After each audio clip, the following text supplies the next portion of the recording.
meluangkan waktunya untuk mengikuti Kalakarya MTBS kita pada hari ini. Hari ini saya Dr. Yuli akan mencoba memberikan Kalakarya mengenai MTBS dan gizi buruk. Mungkin di sini diminta kesediaan waktu Yuli untuk mendengarkan Kalakarya ini, dan bila mana nanti ada pertanyaan boleh langsung ditanyakan di tengah-tengah saya memberikan materi. Kenapa kita menyampaikan materi MTBS ini dan gizi buruk? Karena dengan MTBS ini akan memudahkan kita dalam mengurangi atau menurunkan angka kematian bayi maupun balita. Kemudian kita juga akan lebih mudah dalam bekerja untuk menentukan diagnosa dan tindak lanjut penanganan kasus tersebut.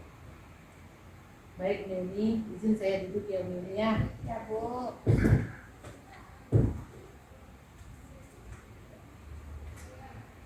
Yuni sudah mengenal bagaimana bentuk bagan MTBS. Ya. Ya, seperti ini ya, Yuni ya, bagan MTBS. Inilah yang dipakai untuk melakukan penilaian, klasifikasi maupun tindakan pengobatan suatu kasus. Dan ini adalah bentuk format pencatatan. Ada yang format pencatatan untuk bayi 2 bulan sampai 5 tahun, dan ada format pencatatan untuk bayi kurang dari 2 bulan. Baik, Uni, kita langsung saja ya Uni ya, untuk menghemat waktu. Saya akan menjelaskan.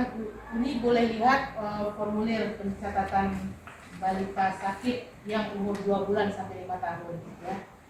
Di mana di sana ada identitas. Kita harus mengisi tanggal kunjungannya, alamat pasien, nama pasien, jenis kelamin, nama ibu, apakah pasien berada di daerah endemis malaria atau tidak, umurnya, berat badan, panjang badan, hingga kepala, suhu, dan anak sakit apa. Apakah ini juga merupakan kunjungan pertamanya atau kunjungan ulang. Dan bila mana ada pilihan checklist, nanti silakan tulis checklist. Ya, misalkan dia berada di daerah endemis malaria, bila iya, ya checklist saja. Ya. Kemudian kalau bila sudah diketahui adakah pemeriksaan RDT malaria, ya cari saja yang ada positif pemeriksaan. Kemudian setelah identitas pasien kita isi dengan lengkap, Uni bisa melihat penilaian yang di bawahnya ya, dimana kita memang harus melakukan penilaian terlebih dahulu terhadap tanda bahaya umum dengan menggunakan segitiga Saga. Kita harus melihat penampilan pasien, kita juga harus menilai usaha napasnya, juga sirkulasinya. Dan ini bisa lihat bahwasanya di situ ada apakah tidak bisa minum atau menyusu, apakah pasiennya memuntahkan sebuah makanan dan minuman, apakah pasien pernah kejang selama sakit ini. Kemudian kalau dilihat dari penampilan, ditentukan kejang, tidak dapat berinteraksi, gelisah, rewel, pandangan kosong, tidak bersuara. Nah, apabila pasiennya ada ditemukan salah satu dari gejala yang dituliskan di dalam formulir pencatatan, ini sila lingkari apa yang ditemukan. Begitu juga usaha napasnya. Apakah ada tarikan dinding dadanya ke dalam, stridor, ya, stridor seperti suara orang ngorok, apakah napas cuping hidung, ya, menggap-menggap hidungnya. Kemudian atau dalam pemeriksaan ini kan harus diposisikan paling nyaman, dan bila dia menolak untuk berbaring, mungkin bisa dilingkari mana yang ketemu di lapangan ya. Kemudian dari segi sirkulasinya, kita juga harus lihat apakah pasien ini tampak pucat, apakah dia sianosis, dan bagaimana gambaran kulitnya, apakah ada kita ketemukan, makanya kita ditarik saja. Dan seandainya kata semua yang kita periksa di tanda bahaya umum tidak ada satupun yang ditemukan, maka dikatakan kasus pasien ini stabil. Ya, ini ada pertanyaan ini? Ya. Ngerti yang ini ya? Bahaya umum kita juga bisa menilai langsung apakah anak batuk, diare, demam, dan bila ada masalah di dalam telinganya, kita juga bisa menilai telinganya, ada nyeri telinga tidak, ada rasa penuh tidak di telinganya, adakah keluar cairan dari telinga. Dan bila mana tidak ada satu pun keluhan yang dialami oleh pasien kita itu, kita katakan di klasifikasinya, di kolom klasifikasinya tidak ada infeksi telinga. Ya, sesuai ibu-ibu dengan Bagan? Sesuai. Ya. Nah, sekarang kita lanjut pada poin yang memeriksa status gizi ya, ini ya. Status gizi kita nilai dari berat badan menurut tinggi badan atau panjang badan seorang pasien ya. Jadi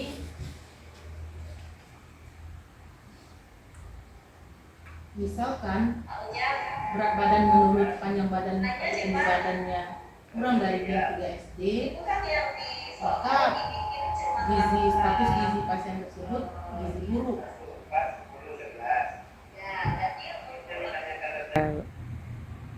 Jadi kita lihat ya ke bagian pemeriksaan status gizi suatu kasus ya. Jadi bila mana kita temukan kasus gizi buruk, itu artinya skor Z-nya berat badan per tinggi badan atau panjang badannya kecil dari min 3 SD ya. Di bagian MTBS kita bisa lihat bahwasanya gizi buruk itu ada yang dengan komplikasi dan ada juga tanpa komplikasi yang umumnya. Bisa dilihat di bagiannya ya,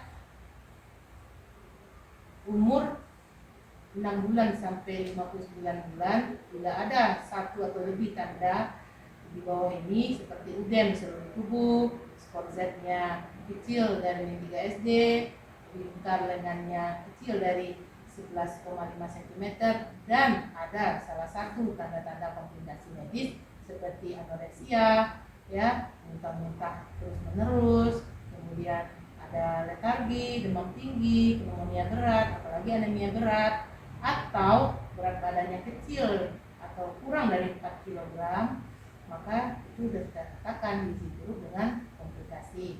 Ini klasifikasinya. Begitu juga dengan gizi buruk tanpa komplikasi. Apabila kita temukan satu atau lebih tanda di bawah ini seperti udem, minimal ya. Minimal maksudnya hanya pada kedua punggung kaki atau tangan ya. Itu kita nilai dengan derajat ringan. Kemudian skor Z berat badan per tinggi badan atau berat badan menurut panjang badan kecil dari min 3 SD dan lingkar lengannya kecil dari 11,5 cm, itu bisa kita klasifikasikan gizi buruk tanpa komplikasi ya. Kemudian klasifikasi gizi kurang apabila kita temukan satu atau lebih tanda di bawah ini ya, seperti skor Z-nya berat badan menurut panjang badan atau tinggi badan minus 3 SD sampai minus 2 SD, dan lingkar lengannya 11,5 cm sampai kurang dari 12,5 cm. Nah, itu kita katakan gizi kurang klasifikasinya. Kemudian kalau gizi baik, artinya ini gizinya normal ya, itu kita bisa melihat skor Z-nya berat badan menurut panjang badan tinggi badannya minus 2 SD, antara minus 2 SD sampai plus 1 SD ya, dan lingkar lengannya di atas 12,5 cm. Nah, ini kita klasifikasikan dengan gizi baik. Kemudian kita juga melihat di dalam formulir pencatatan itu ada anemia ya. Nah, kita lihat pasiennya apakah ada kepucatan pada telapak tangan, konjungtivanya, bibirnya, lidahnya. Nah, bila tidak ada kita temukan anemia, kita buat di klasifikasinya dengan 3 anemia ya. Kemudian begitu juga status imunisasinya. Nah, imunisasi yang telah diberikan itu bisa kita kasih checklist tanda rumput pada status imunisasi yang sudah pasien dapatkan, dan bila mana ada pemberian imunisasi yang akan diberikan kepada pasien, maka kita catatkan saja kebutuhan imunisasi apa yang diperlukan oleh pasien pada hari itu. Bagaimana ini kita sudah selesai menjelaskan sampai pemberian makan pada balita ya. Sekarang kita coba ya latihan menyelesaikan kasus. Apabila nanti ini di lapangan ketemu kasus, bagaimana caranya menyelesaikan kasus tersebut dengan menggunakan bagan MTBS dan Bizibio. Bagaimana Uni? Ya. Coba Uni, kita ada kasus, contoh kasus ya. Uni udah ada ya formulirnya. Ya. Nah, bisa Uni lihat, tadi saya sudah printkan contoh kasusnya, soalnya. Saya beri waktu 5 menit ya Uni, nanti kita bahas bersama-sama, kita diskusikan. Cukup sampai klasifikasi saja dulu ya. Udah Uni, udah 5 menit ya, kita bahas ya lagi ya. Kita sudah membahas diskusi hasil penyelesaian kasus tadi ya Uni ya. Jadi sekarang kita lanjut ya Uni ke pembahasan tindakan pengobatan lagi ya. Jadi kita hanya meneruskan kasus yang tadi saja. Jadi tindakan pengobatan tadi kita ambil yang poin memeriksa tanda bahaya umum dengan SAGA ya. Dimana klasifikasinya tadi kita stabil ya Uni ya. Ya, stabil. Nah, kalau klasifikasi stabil artinya kita tidak membutuhkan suatu tindakan apapun ya, karena tidak perlu tindakan di sana. Tetapi kalau misalnya klasifikasinya menunjukkan ada pneumonia atau diare tanpa dehidrasi, disentri ya. Ya, contohnya saja diare tanpa dehidrasi ya. Dan disentri itu kita harus mengisi tindakan pengobatannya, tidak boleh kosong ya. Kalau diare tanpa dehidrasi klasifikasinya, tindakan pengobatannya kita harus buatkan di sana. Ya, rencana kalau tanpa dehidrasi kita buatkan rencana terapi A. Ya Uni ya. Kalau misalkan ada disentri, itu sudah diindikasikan untuk pemberian antibiotik di sana ya.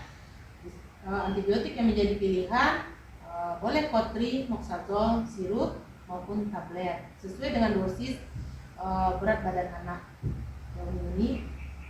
Dan jangan lupa kita harus selalu menasihati ibunya bagaimana pola pemberian makan pada anak ya. Dan tentu saja kita juga harus mengingatkan sang ibu setelah kita beri terapi atau tindakan pengobatan, kita harus menyarankan kepada ibu agar melakukan kunjungan ulang 2 hari apabila tidak ada keluhan membaik. Ya Uni, sampai sini bagaimana Uni? Dan mengerti Uni? Ya. Kita lanjut ke kasus tadi ya Uni ya. Kita selesaikan sampai tindakan pengobatan, kasus yang telah dibuat sebelumnya yang sudah ada klasifikasinya. Boleh Uni teruskan yang tindakan pengobatannya. Saya kasih waktu 5 menit, nanti kita bahas bersama-sama ya Uni. Sudah 5 menit Uni. Bagaimana Uni? Sudah ya. Oh iya, sudah ya. Sudah. Seperti itu Uni, bisa saya lihat.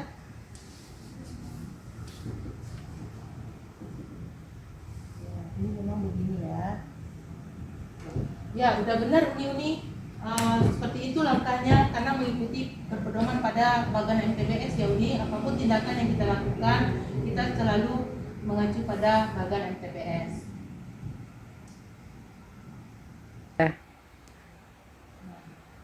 Jadi udah jelas ya Uni mengenai klasifikasi dan tindakan pengobatan.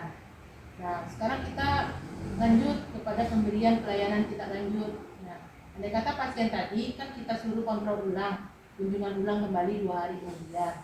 Nah, kita harapkan kedatangannya untuk datang kembali apabila belum ada perubahan terhadap sakitnya. Nah, contoh kasus saja, misalkan pneumonia, kan kunjungan ulangnya 2 hari kemudian. Nah, datanglah pasien tersebut. Nah, formulir pencatatannya bagaimana Uni? Itu tentu kita memakai formulir yang baru, ya. Formulir yang baru. Nanti di identitasnya kita akan contreng yang kunjungan ulang dan keluhan apa yang dialaminya sekarang, ya. Dan misalkan pneumonia yang tadinya napas cepat, apakah napasnya lebih lambat, yang tadinya ada tarikan dinding dada, apakah tarikan dinding dadanya masih nampak kelihatan, dan bagaimana nafsu makan anak, ya. Tetap kita periksa di formulir pencatatan itu tanda bahaya umumnya terlebih dahulu, ya. Kemudian baru kita nilai untuk keluhan batuknya, ya. Nah, contohnya apabila misalkan di tanda bahaya umum, kalau kasus kita tadi kan stabil, dan kalau misalkan kondisinya pneumonia, ya, klasifikasi pneumonia. Nah, di situ kita lakukan kunjungan ulang 2 hari, di mana pada saat kunjungan ulang tersebut tanda bahaya umumnya terlihat ada tarikan dinding dada ke dalam. Kita tentu akan melakukan satu dosis terlebih dahulu antibiotik sebelum merujuk. Karena kasus ini karena tidak ada perbaikan, kita akan lakukan rujuk segera, tetapi kita harus melakukan 1 dosis dulu antibiotik, bisa intramuskular sebelum dilakukan rujukan, ya. Nah, sekarang kita selesaikan kasus tadi, ya, Uni. Mungkin ada kasus lanjutannya terhadap kasus yang tadi. Di situ bisa Uni lakukan selesaikan kasus ini sama seperti tadi. Apa langkah selanjutnya yang bisa kita lakukan terhadap kasus yang ada di lembar baru yang saya kasih ke Uni. Kita selesaikan 5 menit, ya, Uni, ya. Selesai 5 menit, Uni. Bagaimana? Sudah mengerti, Uni? Sudah. Berarti dirujuk, ya. Kami sepakat, ya, dirujuk segera pasiennya dengan melakukan 1 dosis antibiotik secara intramuskular sebelum melakukan rujukan. Jadi seperti inilah kita mengisi catatan formulir balita sakit umur 2 bulan sampai 5 tahun, ya, Uni, ya. Mudah-mudahan Uni bisa melakukan ini di lapangan nantinya apabila ketemu kasus, dan harapannya seluruh item-item yang dijelaskan tadi satu persatu bisa diisi dan bisa memudahkan dokter terutama dalam menentukan diagnosa ke depannya. Dan yang terpenting lagi, tujuan utamanya angka kematian, angka kesakitan bayi balita kita menurun di Kota Solo ini. Assalamualaikum warahmatullahi wabarakatuh. Waalaikumsalam warahmatullahi wabarakatuh. Selamat pagi ibu-ibu semua. Pada hari ini perkenalkan, saya Mela Safitri. Di sini saya akan menyampaikan tentang tata laksana bayi muda umur dari kurang 2 bulan. Di mana pada bayi muda umur kurang dari 2 bulan ini kita lakukan penilaian dan klasifikasinya. Di mana pada saat kita apa saja yang perlu kita lakukan dalam penilaian ini? Yang pertama kita tanyakan, kita lihat dulu klasifikasinya. Di bayi muda ini ada 3. Ada penyakit sangat berat atau infeksi bakteri berat, ada infeksi bakteri lokal, dan ada mungkin bukan infeksi. Untuk ketiga klasifikasi ini ada masing-masing tanda dan gejalanya.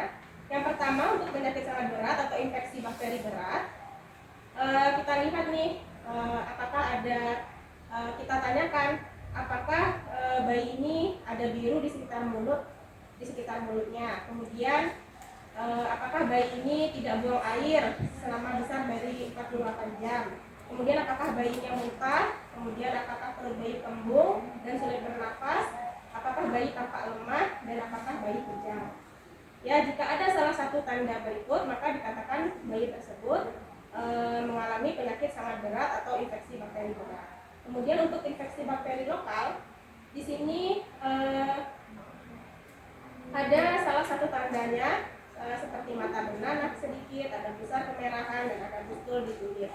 Ya, jika ada salah satu tanda seperti yang saya sebutkan tadi, maka itu termasuk kepada infeksi bakteri lokal. Kemudian yang ketiga, mungkin bukan infeksi, di mana tidak terdapat salah satu dari tanda di atas. Ya. Kemudian ibu-ibu, setelah kita nilai apakah bayi tersebut punya penyakit sangat berat atau tidak, jika bayinya stabil, kita lihat lagi nih apa permasalahannya. Kalau di sini kita lihat apakah bayinya kuning atau tidak.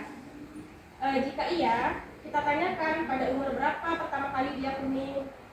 Ya, jika kita lihat apakah dia ada kuning pada mata atau kulitnya, kemudian kita lihat lagi pada telapak tangan, telapak kaki, apakah ada kuning. Kemudian klasifikasi dari ikterus ini ada 3, di mana ada ikterus berat, ikterus, dan tidak ada ikterus. Di mana dikatakan ikterus berat, baik ibu-ibu, kita kan sudah selesai mengklasifikasikan penyakit, kemudian kita juga sudah membahas tentang pengobatannya. Sekarang kita masuk kepada pemberian pelayanan tindak lanjutnya ibu-ibu. Kasus kemarin yang kita ambil kan tentang ikterus, di mana ikterus ini kita anjurkan ibu untuk kunjungan ulangnya 1 hari. Ya, kemudian kita setelah ibu melakukan kunjungan ulang, kita lihat ikterusnya apakah telapak tangan dan kakinya terlihat kuning. Ya, kita lakukan penilaian lengkap ya ibu-ibu ya. Di mana tindakan yang kita lakukan adalah jika telapak tangan dan kakinya terlihat kuning, kita rujuk pasiennya segera. Jika telapak tangan dan kakinya tidak kuning, tetapi ikterusnya tidak berkurang nih, nasihati ibu perawatan di rumah dan minta untuk kembali dalam 1 hari. Kemudian jika ikterusnya mulai berkurang, minta ibu untuk melanjutkan perawatan di rumah. Kemudian minta kunjungan ulang 14 hari. Jika ikterus berlanjut sampai lebih dari umur 2 minggu, rujuk untuk penanganan lebih lanjut. Sampai di sini apakah ibu sudah paham? Paham, Bu. Baiklah Bu Uni, sebelumnya kita sudah selesai melakukan pembahasan tentang pelayanan tindak lanjut pada bayi muda. Sekarang kita masuk ke kasus ya Uni ya. Silakan Uni kerjakan apa yang sudah dijelaskan tadi. Berarti kita melanjutkan kasus yang tadi aja ya Bu ya? Ya, dilanjutkan kasus yang tadi bagaimana pelayanan tindak lanjutnya ya Bu ya. Waktunya 5 menit ya Bu ya. Ya, 5 menitnya sudah selesai ibu-ibu. Bagaimana? Saya cek dulu ya. Benar nggak ya Bu ya? Oh ya, sudah benar ya ibu-ibu ya. Berarti sekarang ibu-ibu sudah bisa melakukan pencatatan tentang pelayanan tindak lanjut pada bayi muda. 3. Baiklah ibu-ibu, ini ada sedikit ya akan saya sampaikan tentang apabila ada kasus cedera pada anak ya ibu-ibu. Kita misalnya nih seandainya ada kecelakaan lalu lintas, bagaimana pencegahan yang bisa kita lakukan untuk kecelakaan lalu lintas ini. Yang pertama adalah jangan biarkan anak main di dekat jalan raya. Ya, pengasuh harus selalu memantau. Kemudian selalu gunakan helm jika anak mengendarai motor atau sepeda. Kemudian jika berpergian dengan mobil, anak harus selalu menggunakan sabuk pengaman atau duduk di kursi belakang. Kemudian anak harus selalu dalam pengawasan. Ya. Baiklah ibu-ibu, tadi kan sudah kita jelaskan ya bagaimana cara melakukan klasifikasi penyakit, kemudian cara menuliskan dari penulis catatan. Sampai di sini apakah ibu-ibu semua sudah